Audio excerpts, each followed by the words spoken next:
A C corporation is where we see that more often. One of the biggest benefits of the S corporation is saving self-employment tax. So have you heard of that term before? It's essentially your portion of Social Security and Medicare as a self-employed individual.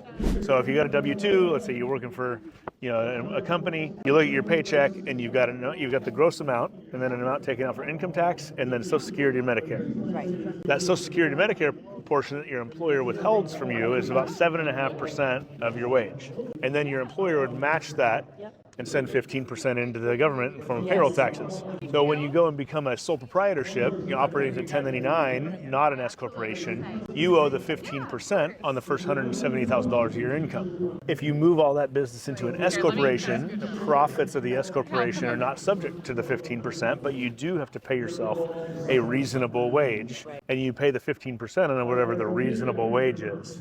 So good S Corp tax planning strategy is figuring out what's the lowest reasonable salary we can justify so that you're still above board and paying the IRS their fair share of the 15%, and then you're only paying income tax on the rest.